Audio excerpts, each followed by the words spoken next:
करके छाया बनाया है और हमारे निवेदन को स्वीकार किया, आदर लिया है, मिठाई भी चाहे, जो चाहे खाने को भी नहीं चाहे। तब हम बैठे ना, हमें वो गाली रख रखो यहाँ से, तो बैठते क्या? ये बैठे। ये मेरा कहने का अर्थ ये है कि जिन जिन महापुरुषों ने इस धरती पर एक अच्छा काम किया, उसको हम मरने के बाद भी बड़े सम्मान के साथ नमन करते हैं, उसको श्रद्धा अर्पण करते हैं। ये है उनके कमाई का प्रतिफल जो हमको प्रेरणा देता है कि तुम भी मेरे जैसे कर। क्या करो? झांसी बाबा जैसे कर, कबीर साहब जैसे कर, बुद्ध जैसे कर, ईसा जैसे कर। जिन्होंने ऐसा किया तब वो आज आदरणीय है और रहेगा जब तक सूरज चांद रहेगा। मिनी माता अमर तेरा नाम। वो दिल्ली में राज नहीं की, दिल्ली में तो सब राज करते ही हैं, वो सब करते हैं, लेकिन उन्हें सबके दिलों में राज किया। ये बड़े काम जो होने की, तब हम उसको श्रद्धांजलि अर्पित करते हैं। तो ये काम यदि हमारे एक ये रिकॉर्डर जो प्रश्न किया था कि यहाँ महिला और बच्चे क्यों नहीं आए, हमने बुलाया नहीं है। बड़ी प्रश्न है कि नहीं, हम बुलाए नहीं है तो कौन है भाई? सबसे पहले हम लोगों को अभी तो कुछ मार्कंडे जी हैं, अब इतना कर रहे हैं, वो बहुत बड़ा काम है। कम से कम इतने लोगों को कहाँ बिलासपुर जब गए थे वहाँ से वो काम से लोगों से वही आए और फिर भी इतने लोगों को संदेश दिए। और ये काम वास्तव में झांसी जयंती में बहुत जाता हूँ, देखता हूँ, खूब नाच और गाना गाया जाता है, लेकिन जैसे कुछ बोलना शुरू होता है तब फिर प्रसाद बांटना भी शुरू कर देता है। इतना पागल बनाने, और ये झांसी साहब को कब समझेगा जी? कबीर साहब को कम समझेगा, ईश्वर जी को कब समझोगे, परमेश्वरी देवी को कब समझोगे, शर्मा देवी को कब समझोगे? केवल डांस करने में समझोगे? स्कूल में देखो, अभी 15 अगस्त आने वाला है, क्या सिखाएगा? Recording dance. ये मास्टर मूर्ख लोग। और 26 जनवरी के दिन एक साल में 10 स्कूल में गया, ये बहुत पैसा पहली बात है, 10 स्कूल में गया, सब में रिकॉर्डिंग डांस जैसा होता सब। एक जगह गया मुड़ी पार में, तो वहाँ के प्राचार्य से निवेदन किया, ये बताओ ये रिकॉर्डिंग डांस से ये बच्चों को क्या सिखाना चाहते हो? अब वो प्राचार्य महोदय मुँह देखने लगा, अरे भाई ये पाठशाला है ना, पाठशाला है, ये बच्चों को डांस करवा के और ये पूरा गीत गवा करके क्या सिखाना चाहते हो? और वो चुप हो गया, कुछ बोल नहीं पाया। मैं कहा ये गंदा काम बंद करो और बच्चों को, आज 26 जनवरी है, गणतंत्र दिवस है, इस देश में गणतंत्र नियम बनाने के लिए बाबा साहेब अम्बेडकर को कितना झेलना पड़ा और जात पात का भेदभाव को झेलना पड़ा, और ये दुर्भाग्य है कि 5 लाख आदमी को लेकर के उसे बहुत समझ जाना पड़ा। हिंदुओं का दुर्भाग्य नहीं, 5 लाख आदमी को एक साथ गंवा दिए हम लोग, और उसके बाद कई हजारों लोगों चले गए उनके पीछे पीछे। ये किसके कारण है? हम लोगों के कारण है। जिसने संविधान बनाया इसको फोटो तक नहीं रखते हैं स्कूल में। मैं ठीक से बोल रहा हूँ। पिछले साल में गया था, पिछले साल कम 5 मेरा जब कार्यक्रम था बहुत बड़ा, तो उसमें मैं आप लोग तैयारी करना मैं आ रहा, तो एक थाना में भी गया, एक जगह जहाँ पर झंडा फहराया था, और 4-5 स्कूल में गया। एक जगह मात्र गणतंत्र दिवस में बाबा साहेब अम्बेडकर का फोटो मिला, बाकी और कहीं। कि कितना बड़ा आज भी मरने के बाद उससे दुश्मनी है, इसके संविधान पर हम लोग चल रहे हैं। अब इसको बोलोगे नहीं तो हमारे बच्चे क्या सीखेंगे? बच्चे को लाए भी नहीं लाते हैं तो उसको रिकॉर्डिंग डांस करवाते हैं, उनको और क्या क्या सिखाते हैं। बच्चों को एक एक बच्चा जितना सीखेगा हम लोग नहीं सिखाएंगे, हम लोग तब जाने वाले। बच्चों को सिखाओ। हमारे मनुष्यों ने लिखा है, पूत कपूत तो और पूत सबूत तो काजल। पुत्र को यदि हम सबूत बनाते हैं तो उसे धन देने की जरूरत नहीं है। एक बात, एक घटना याद आ गई। शिवाजी को का जन्म हुआ था, उसके बाद एक दिन माता जी कहीं चली गई। शिवाजी बहुत रो रहे थे भूख में, तो उसके जो क्या कहते हैं दासी है, वो उनको दया आई, वो भी बच्चे वाली थी, तो कहा दूध पिला लेती, दूध पिला दी। बाद में माता जी आई शिवाजी के, तो बेटा को देखा रो नहीं रहा है, मतलब भूखा नहीं है, तो उनको बड़ा संदेह हुआ कि ये रो क्यों नहीं रहा है। तो उनको बुला करके और पूछा कि ये अभी इतनी देर तक ये भूखा है और रो क्यों नहीं रहा है? तो उसने कहा, क्षमा करें महारानी, मैं इसको दूध पिलाती हूँ। तो बहुत गुस्सा आया उनको, मैं शिवाजी को शेर बनाना चाहता हूँ और तुमने दूध पिलाकर बहुत बड़ा अन्याय किया है। उन्होंने तुरंत उसके मुंह में उंगली डालकर और उसके दूध को उल्टी करवाया, क्योंकि जैसा खाए अन्न वैसा हो मन। और उसने इतना बड़ा काम किया। देखो शिवाजी आज शेर की तरह देश में पूजे जाते हैं, और उसके सभा में उसके जयंती में क्या हो रहा है, रिकॉर्डिंग डांस।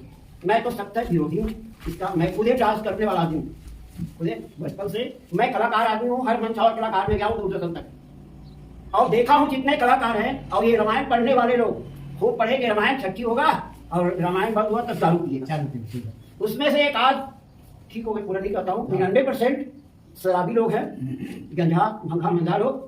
1% में कोई को बात और खूब गाली देंगे रावण को, और खूब प्रशंसा करेंगे राम को। यदि मैं यहाँ पर रावण का प्रशंसा करूँ और राम को जितना रावण को गाली देता है उतना राम को गाली दूँ, अभी 1 मिनट नहीं लगेगा जेल ले जाने को। ठीक है, राम जितना पापी नहीं था उतना बोलने वाले लोग पापी हैं जो रावण को पापी कहते हैं। मैं तो 22 प्रकार के रामायण पढ़ा हूँ। रामायण में उसको जो रावण है वो ब्राह्मण परिवार के चौथी पीढ़ी के सदस्य हैं। जैसे ब्रह्मा और विशेषवा, ब्रह्मा पुलस्त विशेषवा और रावण, ये चौथी पीढ़ी के वो ब्राह्मण थे, और उतने उच्च कोटि के ब्राह्मण थे, वेद के ज्ञाता थे, और उसमें बड़ी राजनीति है। राम ने तो पहली गलती किया है ना, किया भाई आपकी बहन की नाक कटवाओगे तो आप क्या करोगे? आपके बहन के नाक कोई काटे तो क्या करोगे? एक बात प्रश्न जो रावण किया है वही क्या करोगे भाई? तो भाइयों और बहनों मैं ये कहना चाहता हूँ कि आदमी जन्म से नहीं कर्म से महान बनता है। रावण उतने बड़े ब्राह्मण के घर और राजा के घर पैदा हुए, रोज गाली से है, लेकिन उसके विरोधी मेहर समाज में और संत रविदास पैदा हुए, जिसको सब लोग प्रणाम करते हैं। गुरु क्या कहते हैं, गुरु नानक की सभा में भी और गुरु ग्रंथ में भी, और गुरु रविदास जी का स्थान है, वहाँ बड़े सम्मान से माना जाता है। मैं तो कई जगह गया गुरुद्वारा में, और वहाँ बड़े सम्मान के साथ गुरु ग्रंथ में गुरु नानक देव जी ने सबको स्थान दिया है। दादू दरिया पलटू गीता कबीर बुद्ध और बड़े बड़े संतों गुरु ग्रंथ में सबका वाली दिया गया है।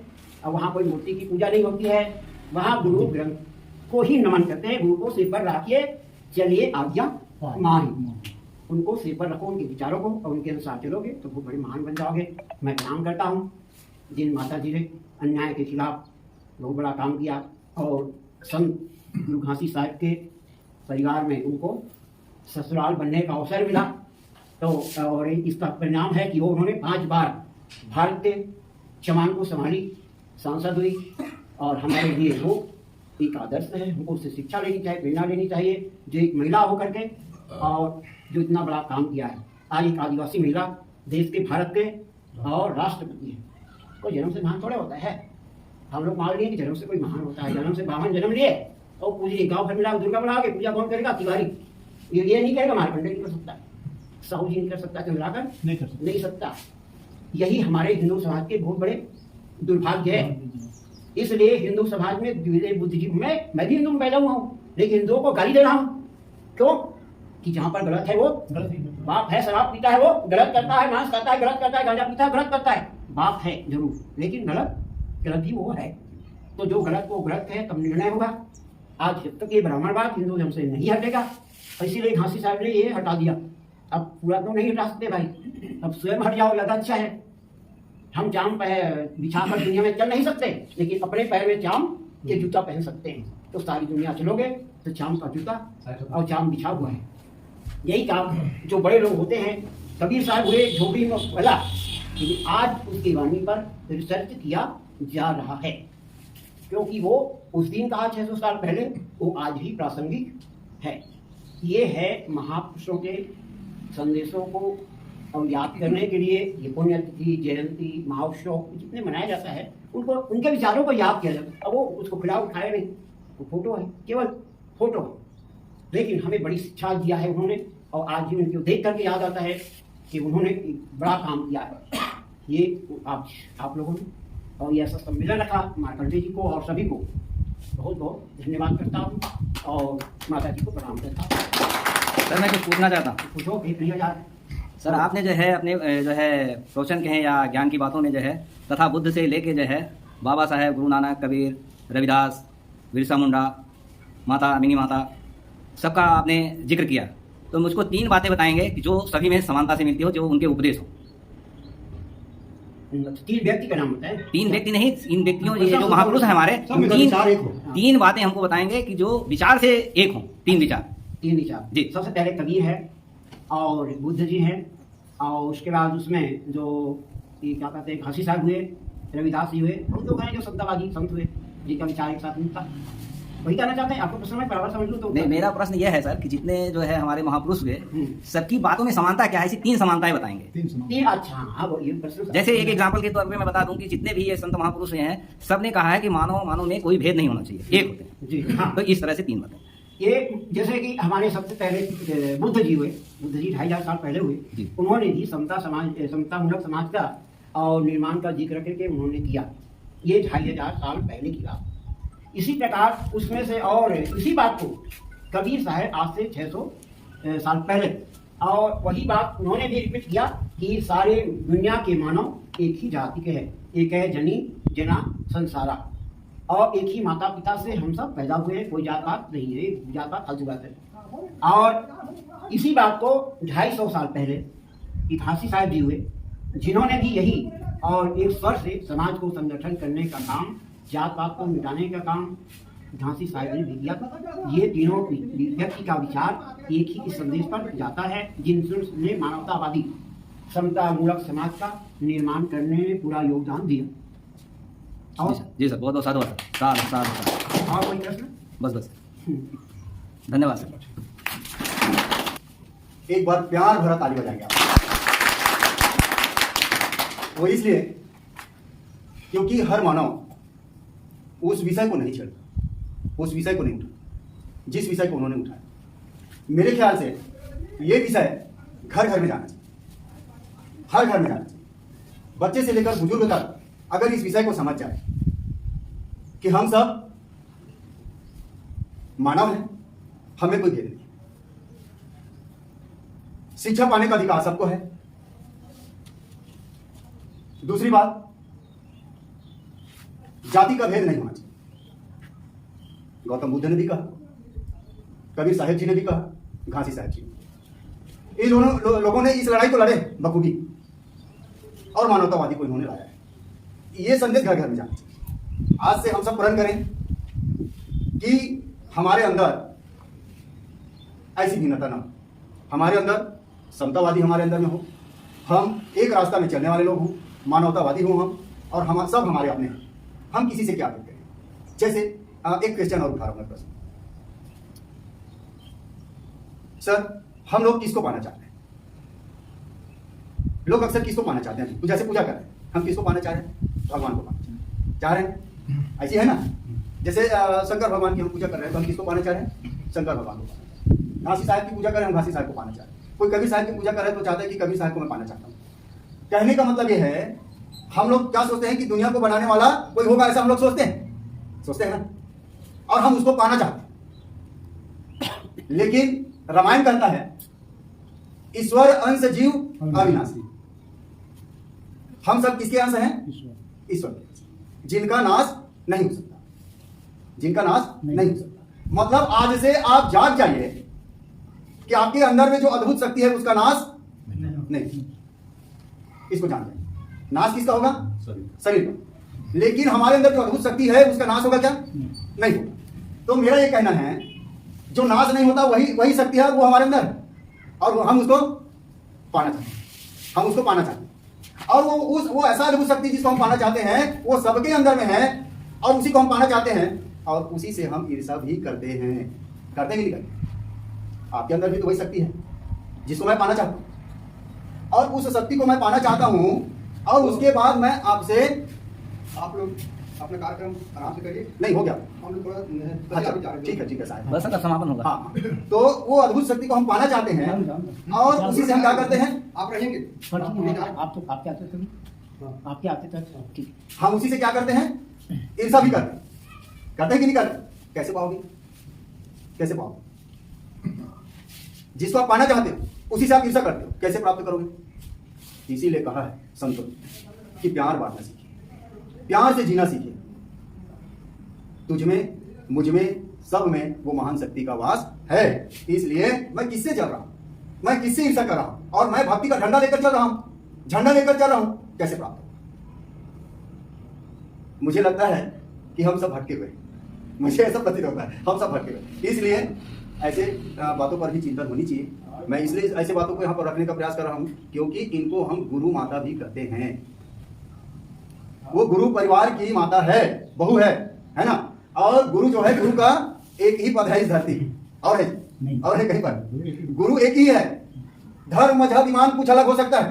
क्या कोई धर्म और मजहब बोलता है कि आप झूठ बोले? कोई धर्म और मजहब कहता है कि आप मांस मछली खाइए? कोई धर्म मजहब कहता है कि आप जान मारिए? कोई धर्म और मजहब कहता है कि आप लोगों को सताइए? ऐसा नहीं।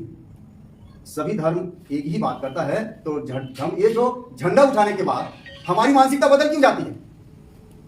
इसको बदलिए, क्योंकि हम उसको पाना चाहते हैं जो हमारे अंदर में है। हम उसको पाना चाहते हैं, वो आपके अंदर में भी है, और हम आपसे ईर्ष्या करते हैं। इसीलिए बहुत सारे गायक लोग समझाएं हम लोगों को कि प्यासे को पानी पिलाइए, भूखे को भोजन कराना सीखें। कोई आपको अच्छा रास्ता पूछता है, उसको आप अच्छा रास्ता बताइए। साहब ने कहा कि मैं उस बच्चे को पढ़ाया लिखाया, आपके पास वो क्षमता है तो आप किसी बच्चे को आप मदद करें पढ़ने लिखने के लिए। ये है मानवता।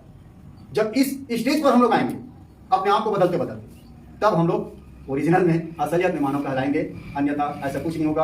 आप सभी लोग और कोई वो करोगे, आभार प्रकट करोगे जी कि मैं कर दूं लास्ट कर दो सर। हाँ, बिल्कुल। तो इसलिए सरपंच बाबू जी लोग मैं बोले रहा हूँ भैया ना, तब वो बोला कितने लेगा इसी के।